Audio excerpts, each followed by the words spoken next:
Welcome to the Unscripted Authentic Leadership Podcast, a podcast where we are seeking to lead change while also seeking to understand. I am your host, Lafayette Lane, joined by my co-host, John LeBrun. We are here to bring another exciting episode here at the Unscripted Authentic Leadership Podcast. And as you can see, today we are joined by a special guest, Dr. Vibe. He is the host and producer of the award-winning show, The Dr. Vibe Show, and you will hear more about who he is and what he does momentarily. But before we get into that, we definitely want to just say thank you to our unscripted audience, those of you that have been supporting us, following us on our social media platforms, whether that be on Facebook, the Unscripted Authentic Leadership page, or on our Instagram at Unscripted Leadership. And you can even find us on LinkedIn, Unscripted Authentic Leadership. And those of you that may not watch the podcast back on our YouTube channel, on Facebook, those of you that will stream on our streaming platforms, that you can find us there, Unscripted Authentic Leadership on Apple, Spotify, Google Podcasts, iHeartRadio, Stitcher, and so forth. Any major podcast platform you can find us on, or even visit us at our website at unscriptedleadership.buzzsprout.com. And we always start the show just by making sure that everybody's good, checking in on everybody. John, how are you doing, man? Fabulous. Wonderful. It's been a great weekend. So excited about having this conversation. So important. So yeah, I'm good. Yeah, absolutely. I am excited to get into this conversation on fatherhood and the importance of being present. But before we dive into that conversation, we want our guest to introduce himself further and tell the unscripted audience who you are, more about who you are, and more about what you do with the Dr. Vibe Show. Well, gentlemen, thank you so much for allowing me to share with you and your audience. I'm truly humbled that John reached out to me and said, "Hey, love to have you on." I say, "Hey, let's make it happen." So yeah. I'm very humbled, and I'm just here to serve, really and truly here to have to serve and have people win. Really, that's what I get down to. A little bit about me. I'm Dr. Vibe, host and producer of the award-winning Dr. Vibe Show. I am based in Toronto, Ontario, Canada, so north of the 49th. I've been hosting the Dr. Vibe Show for over 10 years. I've done over 2,000 online conversations. I'm a two-time Canadian Ethnic Media Association Award winner, 2020. Actually, if you don't believe me, what my mentor always says, show proof. Yeah. So I received this. Love it. That's so cool. In 2020. And which is the Best Podcast News Award. And also the same organization gave me the Innovation Award in 2018, which is their second highest level of achievement award. And I've done that. I also host the only podcast, or I like to say online show, because podcasts get so overused. I like to say online show. I like to be different at times. Yeah. The only online show in the world for dads and fathers that is sponsored by Dove Men Care and Dad Central. And Dad Central is Canada's national fatherhood organization. I'm also board chair of an organization called the Global Food and Drink Initiative, which is a media nonprofit to highlight Blacks in food, wine, and travel around the world. Funny enough, all the board is based in your country, the United States, but I'm based here in Canada. So that's one of those things. And I'm an empowerment coach, mainly for men, but other people too. I could run my mouth for a million years, but you're not here for me to talk about me. The why I do what I do is I just want people to win. And especially when it comes to men and fathers, that I'm a strong believer that the better that fathers and men are, the better the world will be. That's my why. Yeah, perfect. Absolutely. Absolutely. And that's great. Everything that you said, kudos to everything that you're doing. Received. We're just honored, and keep going forward, Doc. Yeah. We definitely want to hear more of your expertise. I don't know. I think more of mistakes and correcting myself at times, but you know what? But even strong men struggle, brothers. Strong men struggle. Yeah, that's good. I think that's a good launch point. Okay. because we want to talk about the presence of fatherhood and the importance of it. I think that we can kind of come to an agreement that fatherhood is important, but there's different aspects to it. Points of, like you just said, about the strong man, about men being able to be vulnerable, even in their family and in their community. But let's lay the foundation about the present piece. And so, Doc, I just want to start the conversation of, what does being present as a man and a father mean to you? Well, it's interesting. A number of years ago, I was doing a presentation. I call it a sharing session, because I don't like present. I like to share with people. And a lot of times when I go out and do my sharing sessions about fatherhood, large majority of the audience is women. And I talked about being present in a father's life. And after, a lady came up to me and says, "You know what? I disagree with you." I go, "Oh, sorry. All right." She said, "It's more important for presence than present." And I thought about that. And one of the things, another things I do is, I'm a facilitator for a course called Super Dad, Super Kids. And it's a parenting course for fathers, for kids. Very rare. You don't see too many of those out there. And one of the key messages we want to give to fathers out there is, it's not how much time you spend with your kids, it's what you do with the time you spend with your kids. Wow. So when I saw this title about presence, I said I wanted to put that out in the open in the beginning, that there could be many different reasons that a father doesn't have that time with his child or children. But if he makes the quality time when he's spending time with his child or his children, that is not only as important, maybe more important. So we can have fathers that just hang out with their kids, but the kids aren't feeling any good vibes off of it. It's what they're doing. Being present is one thing. What presence is a father providing his child or children? So I hope I didn't mess you up with my response there. You're good. But I just wanted to dive a little deeper there. So a lot of things I'm going to share is through evaluated experience and other stories from mentors that I've been given to share with your audience this evening. You think it's a little bit of the difference between the father who's like emotionally like involved with his children versus around the house? You know what I mean? Absolutely. When you say presence, that's the first thing that comes to mind is, I have two children. I have Andrew, who is 9. He's actually John the Fourth. We call him Andrew, or Drewski. And Lily, who's perfect, and 6. And not really, but I mean, she's great. But yeah, the emotional presence of being with your kids, around your kids emotionally, and understanding what they're going through and listening and those types of things versus, we all have friends who are fathers or dads. And they don't seem to understand what stage of life their children are even in. You say, you're like, what? Even some of the simple questions they struggle with. What do they like? Not like, all those types of things.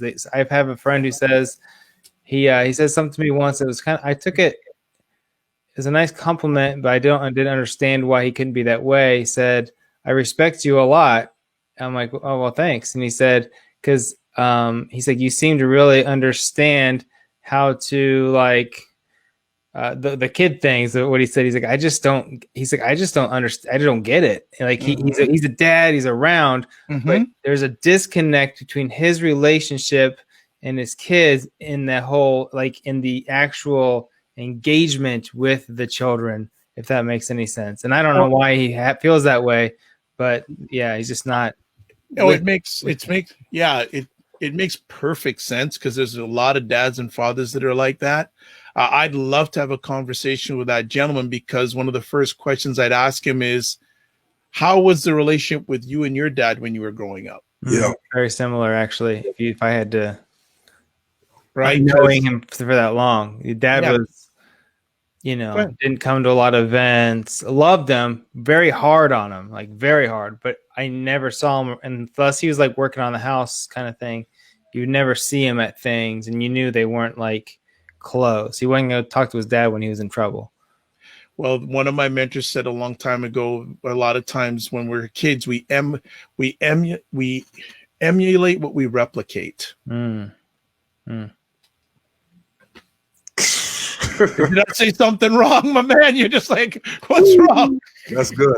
That's But so it's good. true, right? Because, perfect example. Many years ago, I had the opportunity to host a session called Minding Our Minds. Mhm. And it was a session for Black fathers and mental health. Okay. 2 days before the event, guess how many fathers signed up? Very little, I'm assuming. Take a guess. Give me a number. 50? I wish. Oh. Maybe five or 10. I wish again. 3. Oh. Okay. Guess how many showed up that day of the event? I mean, we're guys. It's always last minute. Right. That's probably when you get your turnout. Like 30? Not bad. 40. Oh, wow. That's great. Okay. So I had my flip charts already, and divine intervention said, ask this question to the guys. And I asked them this question. I said, how many of you have or had a good relationship with your father? How many hands went up? Take a guess. Maybe a third. A few. Well, you said how many, which means that's very little. 3. Oh, my. So right there, what I wanted to do totally changed. Yeah. We just landed on that conversation piece for 3.5 hours. I had to kick him out of the place. Good for you. Because I realized that is a core thing in regards to fatherhood. Mm. So every father has a father. The question is, where's that father, or what was that relationship? And a lot of times we don't ask our fathers what that relationship is. Mhm. But one of the things I've noticed is one of the key moments in a father's life is when his father dies, regardless of the relationship he had with that dad.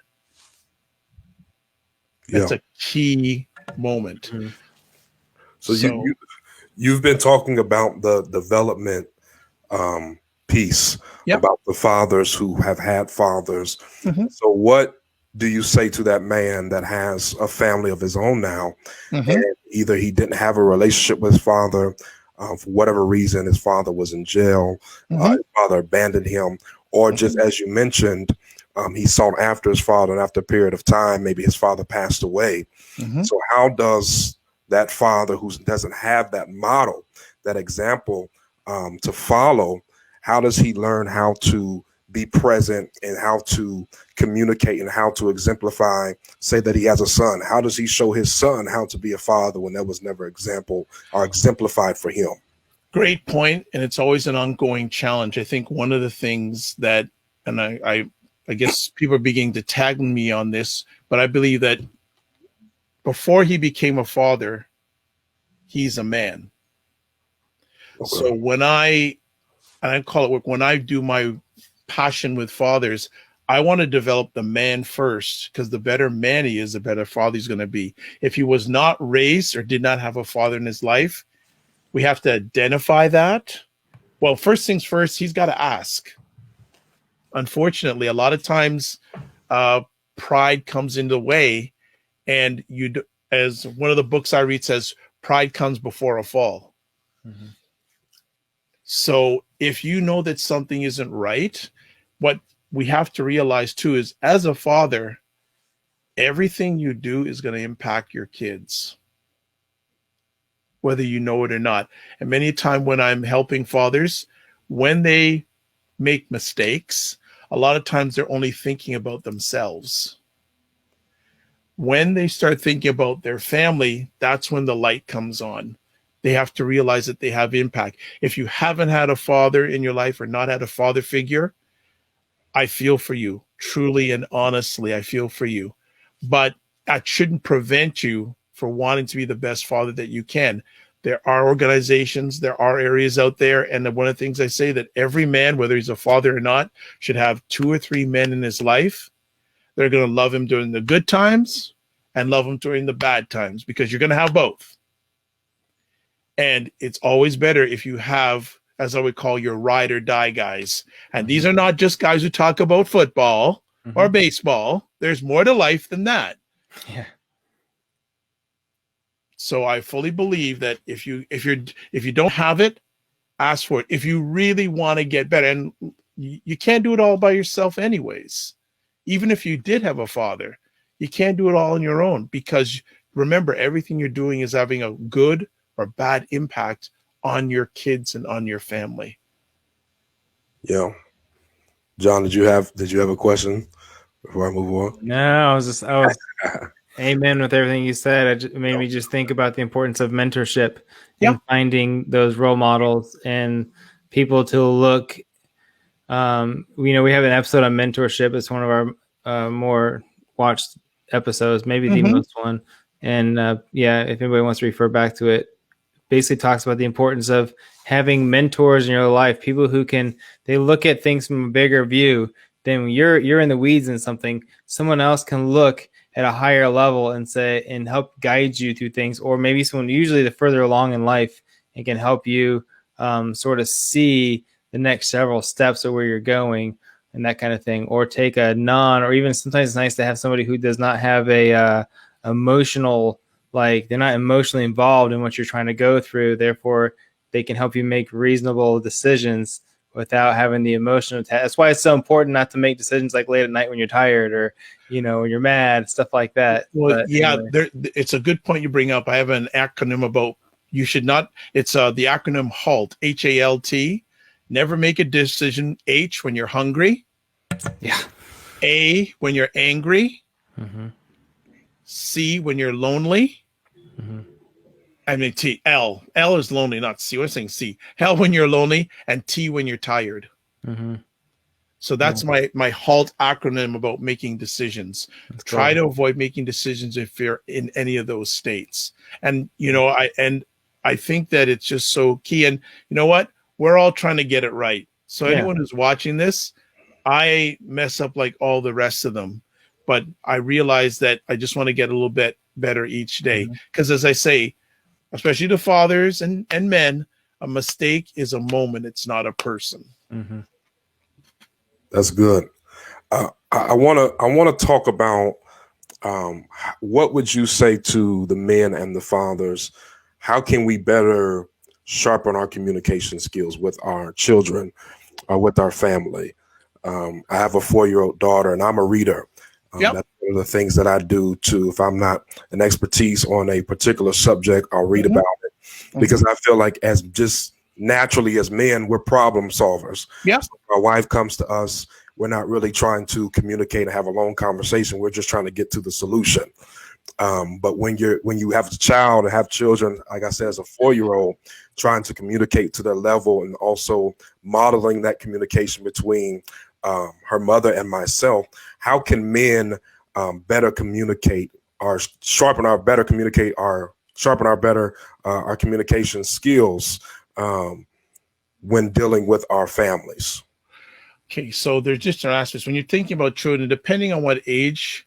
One of the best ways, especially if they're young kids, one of the best ways to improve your communication skills is the aspect of play. Play with your children. You find out how they communicate, what their limits are, what their boundaries are. Play with them. Kids, last I checked, most kids love play. And the quality time you can spend just playing games, playing puzzles, it creates, in most cases, a closer bond with you and the child or children.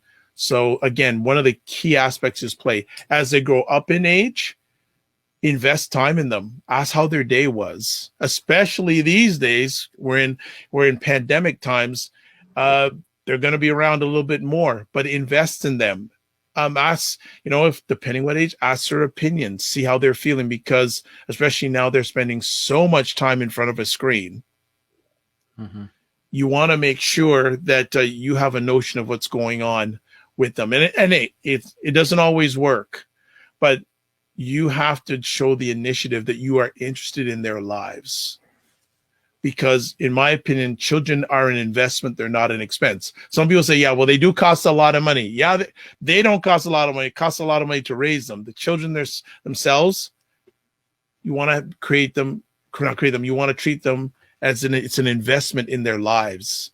Because as I say to many fathers, especially fathers that are over 30 years old, fathers in general, when I first meet them, I will say, look, God willing, you probably are not going to live as long as your children. They agree with me on that.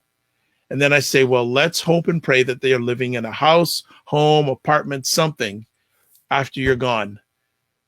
I would love to see or love to know that in that place, there's a picture of you in their place. How many fathers would like a picture of them in their child's place? Yep. Right? Then the next key part is, so if someone asks who's in that picture, what do you want that child to say about you? Yeah. John, you got anything? You were talking about taking time to have conversation and get to know them through play and so forth.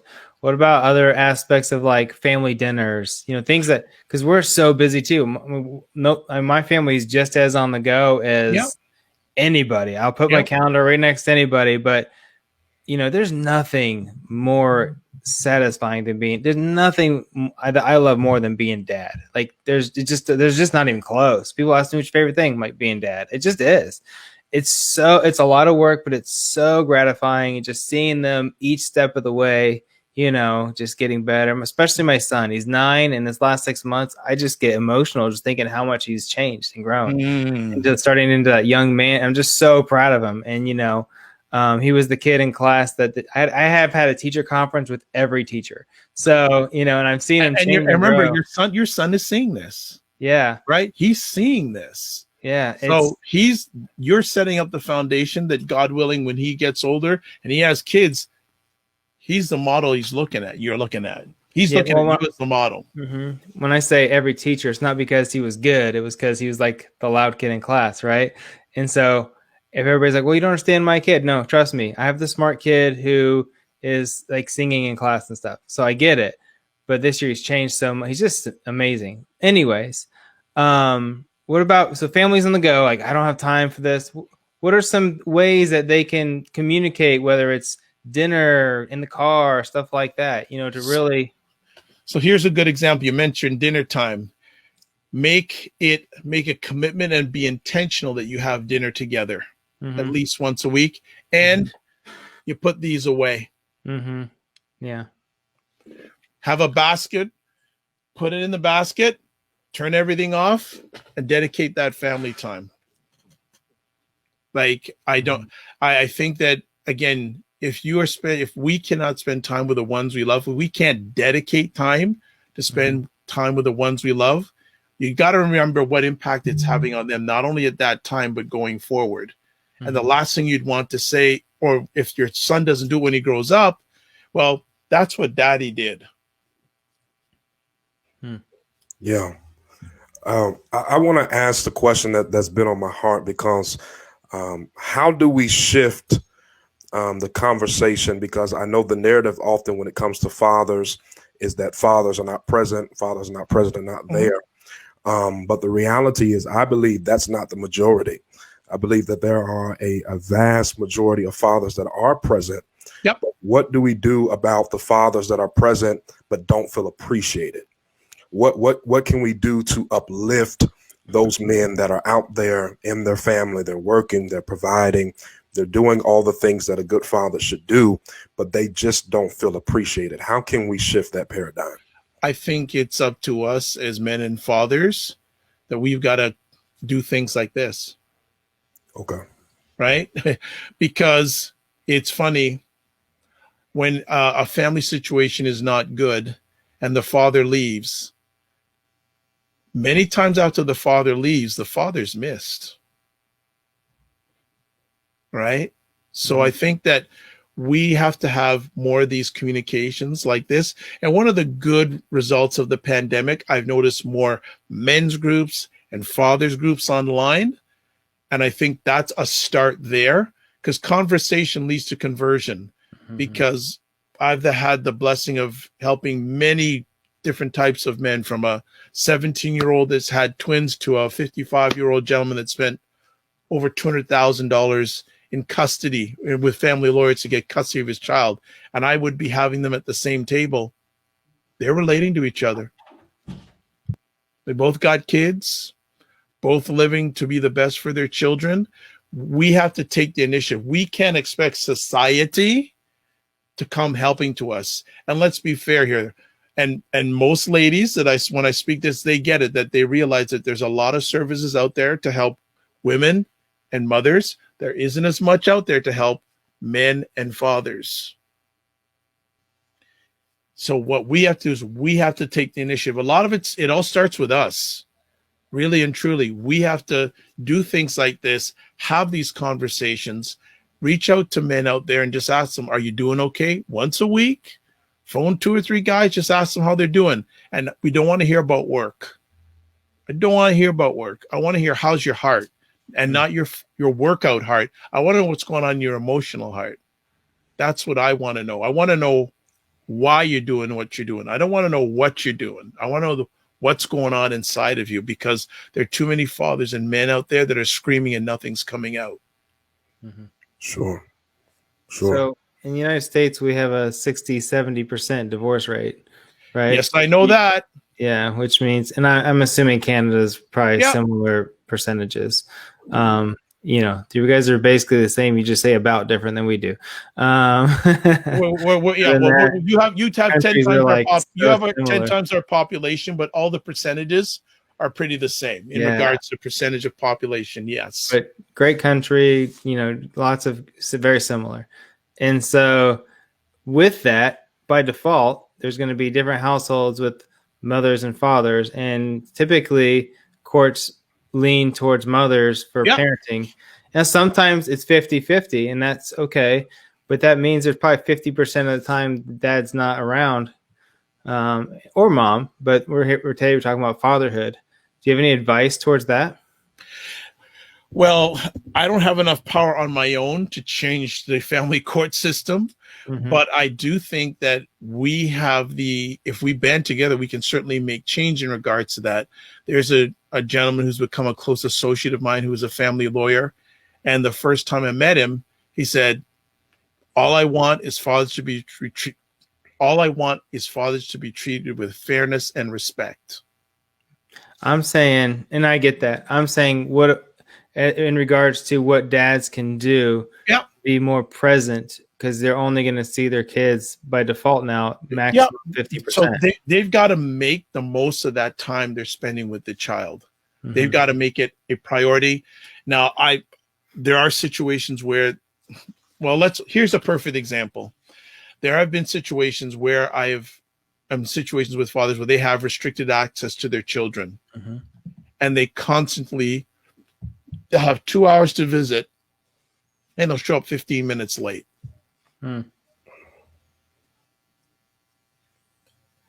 Children are smart, right? That father don't get it. That child does not feel valued, because they child realize I have a limited amount of time with daddy, and daddy's always showing up late. A lot of times what happens, the child don't want to see the father anymore. Mm-hmm. So we have to be intentional when it comes to our children. Intentional. It's a big with word our children, right? Because they get it. Yeah. I hope that answers your question. No, it's perfect. Intentional. That's my biggest takeaway from that. Have to be intentional and know your why, and realize that everything you do is going to affect that child in a good or bad way. Mm-hmm. Yeah. I heard you mention about men need to have more conversations like this. Yep. But I also heard you mention several times that you have mentors. That's one of the things that we really push here on our platform, is the importance of mentorship. Mm-hmm. How did you go about? Is that something that you sought after a mentor? Is that something that just happened organically for you? How did you connect the mentors in your life? You surrounded yourself with those people that gave you that iron sharpeneth iron relationship. How did you find that? Well, I got to a point where I said, I can't do it all by myself. And then I'm blessed because I host I host about 4 or 5 online shows. So I get myself in environments with a lot of different people. And if I like what someone's saying, I say, hey, can we have a conversation? And then I like to filter because my time is precious. And also, if I have someone who I want to have me mentoring myself, I want to make sure their time is precious. And also, if it's someone I want to mentor them, I want to make sure I make myself available and saying, how can I help you? I don't want to be a gimme person. So it was with some of Canada's most powerful people in the business world. Now, it isn't a dad thing, but I'll tell you how this mentorship came about. So there was a lady on there. She's the vice president of sales of one of Canada's biggest communication companies. And she said during the call, hey, if anyone wants some mentorship, I'm open. So I was there like bang, like bang. So I called her. We eventually got together. And last week we had a call for 30 minutes. We exchanged stories of our journey. And within 10 minutes, she goes, you know what? I can tell you have a good heart. If there's anything I can help you with, don't be afraid to ask. She got to the point where she said she was raised by her father because her and her two sisters, the mother passed away when she was 13. Mm. So again, it relates a little bit to fatherhood. She goes, I realize you're passionate about fatherhood. And she said, you know, my mother passed away from cancer about 4 or 5 years ago. I was driving down in heavy traffic and I felt a lump in my neck.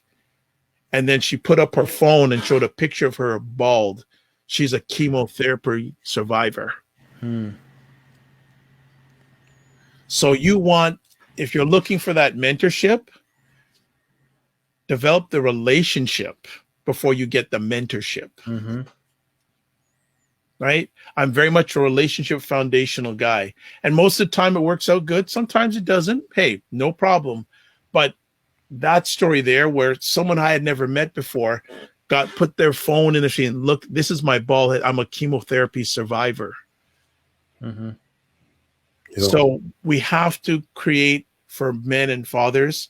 You always hear a safe space, but we need to create a safe and brave space for our fathers and men. Yeah, people can be safe, but they can just be sitting there. Mm-hmm. Right? They can be sitting there like a bump on a log, whatever. But you want to have a brave space so they feel comfortable enough to share their highs and their lows with you. And hey, people out there, it can take a long time for some guys. Mm-hmm. Hey, just be ready because a lot of us guys, we got a lot of unpacking to do. And mm-hmm. during our and they always say that when ladies, you mess up with a lady's trust, it can be a bad thing. It can be for guys too. Mm-hmm. So it will take time. Don't be afraid. It may take time for you to get that trust. But once you get that trust, there's the environment for great things to happen. That's great. That's great. I don't think that we asked you, or at least I didn't ask you about what really ignited you to even start and have that passion about fatherhood. Like what was the foundation of all of this? You know, that's a great question. And I didn't really think about it seriously till about a month ago. Okay. And I've always been passionate about helping men, but it really crystallized about 3 or 4 weeks ago. About 12 years ago, my father had a heart attack. And before I wheeled him in on his gurney into his operating room. And I don't wish this to anybody, but I wheeled him in. And then I was there with my stepmother for 4.5 hours reflecting because I don't know if I'm going to see him again.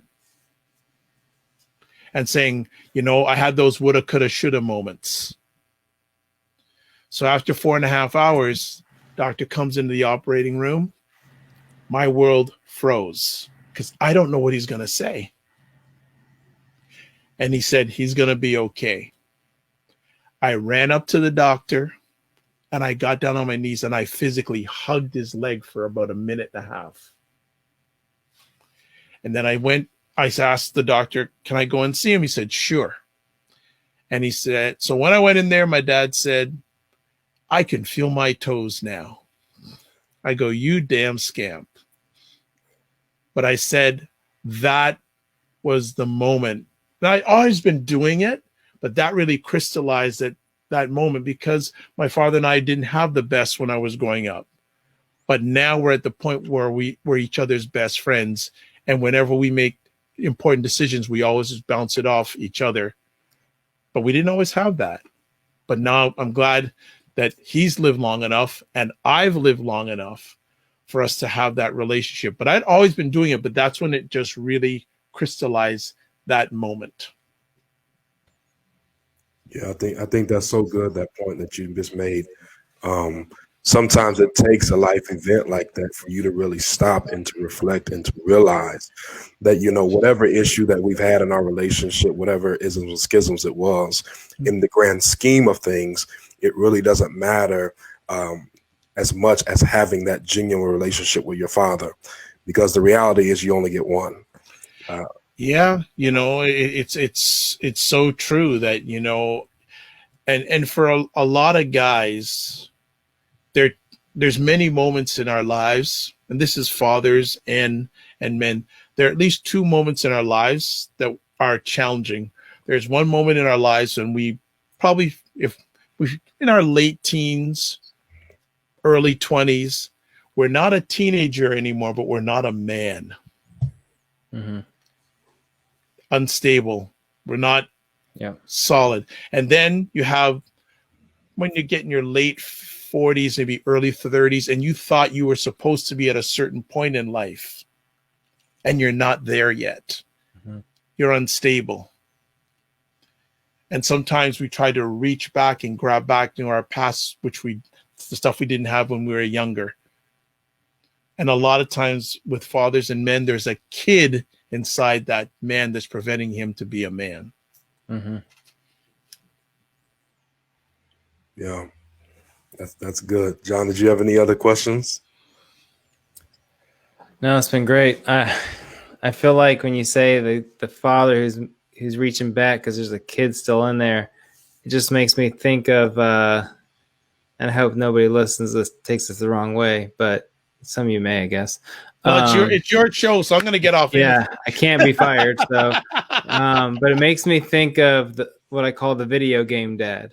I'm not saying I'm against video games. I don't really play them unless it's with my son, and he's on a limited time frame. But that's for another day. But I watch a lot of times when I see dad on the video games from like 7 p.m. until like 3 a.m. and then they're exhausted the next day. But that's the continuous cycle. And literally, this is the weirdest. I don't know why it happened this way. I was a gamer in my late teens and early 20s. I had my son, and I did not intend it to be this way. I remember coming home from the hospital with him. My wife it was like 2 days home. My wife was sleeping because she's still recovering from surgery. I remember having him in the carrier, and I was like, you know what? I'm going to play some Madden. I go to turn on this football game on my PlayStation. I pulled the chair up, I sit down, I looked at it, and I just had this feeling like, when you're doing something, you're like, I'm totally bored of this. And you're like, I don't really do it. I'm like, I just had this feeling like, I just don't feel like it. And that was the last time I turned on my own video game to play it. And never. I was 20. It was over 10 years ago. I don't even know. 26. But my son's 9, so I guess it'd been 9 years ago. So I played up till my mid 20s. But just for some reason, it just was no longer important. So I don't understand when someone else wants to let that take over their life. But I get it when you're saying the inner child is reaching back. Yeah. That's what it makes me think of. Well, an important thing is we have to accept fathers and men where they're at, not where we want them to be. Mm-hmm. Right. Mm-hmm. So I think importance of acceptance of where they're at. We may not agree with it, mm-hmm. but we have to accept where they are and not where we want them to be. Yeah, and that's not me chastising dad necessarily who's playing the game. Sort of, I guess I did, but but I'm not like a perfect dad. You know what I mean? I got lots to work on, a whole bunch to figure out, that kind of thing. But I don't know. Thanks for sharing that. Absolutely. Dr. Vibe, as we get ready to wrap up, is there anything else that you want to leave our unscripted audience with?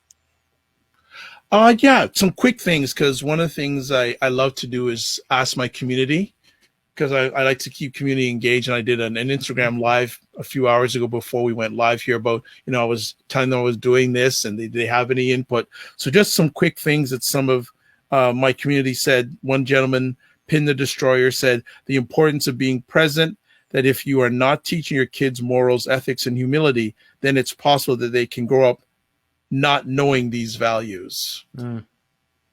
Another person said, a lady said, plus the greatest gift that fathers to be open and show their vulnerability so they can be seen not only as protectors, but also honest to themselves and to their family. The importance of the values came up a lot. And a good father respects the mother. Absolutely. So key. Right? You could have a whole talk on that. Yeah, this gentleman's, again, Pin the Destroyer. A mom can only do so much, and it's important for the dad to be there. Absolutely. So that's a few things from the Dr. Vibe Show community. I guess my final message to fathers out there, man, there's so many different ways I could go. Hopefully there'll be a part 2 of this. So I'll be short and sweet. I think that love, faith, and respect. Also, it's not easy being a dad. So reach out for help. These two gentlemen are here. I'm here. I may be in another country, but I help men all around the world. And one of the things I've learned about men is they may look different, but a lot of them have the same challenges. So I think that's really important, especially in these times of the pandemic. Remember to give yourself grace. Give yourself grace.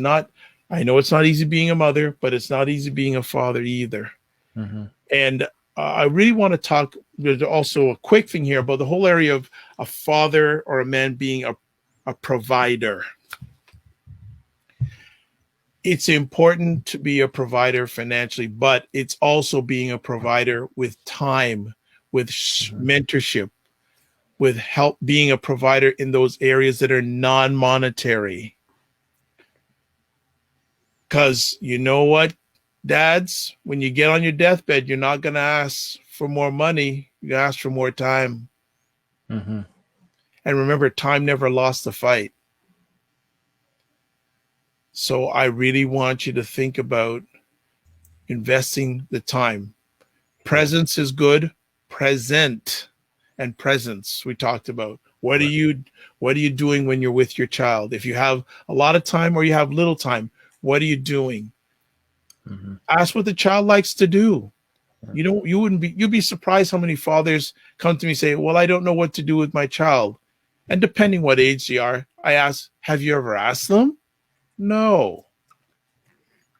And a lot of times, because that's the way they were treated.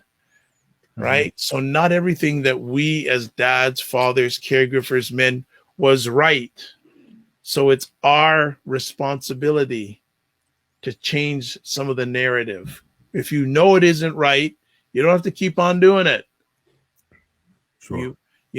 So, and the last thing, the more you know, the more you need to know. Absolutely. This has been an incredible conversation, Dr. Vibe. And again, thank you. We want our unscripted family. We don't want you to just hear Dr. Vibe on this episode, but we want you to go follow him on all his social media platforms.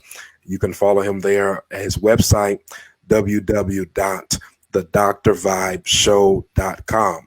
That's www.thedrvibeshow.com. You can also follow him on his social media platforms.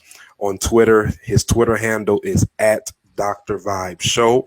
His Instagram handle is the exact same, the Dr. Vibe Show, and the Dr. Vibe Show on LinkedIn. You can also find him on Clubhouse at Dr. Vibe. You can also find his show on any of the following streaming platforms: on YouTube, Stitcher, iHeartRadio, Apple Podcasts, TuneIn Radio, Google Play Music, and Spotify. It is the Dr. Vibe Show. And also he has a Facebook page, the Dr. Vibe Show. And as always, at the end of each episode here at the Unscripted Authentic Leadership Podcast, we want to give our listeners and our audience our read of the month. Our read of the month this month is The Millionaire Next Door by Thomas Stanley. Please go read that. Yes, Can I add one more thing? Sure. To interrupt. I always say at the end of my broadcast, whether I'm on this side or that side, live your life as a dream. If you can dream it, you can make it. Absolutely. Sometimes you have to get small to get stronger. Block assumptions, then aim bigger, aim better, aim wider, aim higher. Yeah, absolutely. Thank you. And so the read of the month is The Millionaire Next Door by Thomas Stanley. We are promoting business, family, faith, and finance as well. We want you to be holistic in every area of your life. Again, I can't say it enough to you, Dr. Vibe. And I'm sure John and those that will watch this and listen to this, we thank you. And you said about part 2. I believe we'll take you up on that. Yes. My pleasure, and my honor. Absolutely. Absolutely. We always say here at the Unscripted Authentic Leadership Podcast that we are here to build bridges and not walls. Bridges connect and walls divide. Until next time, we pray that you be the leader that God has called you to be.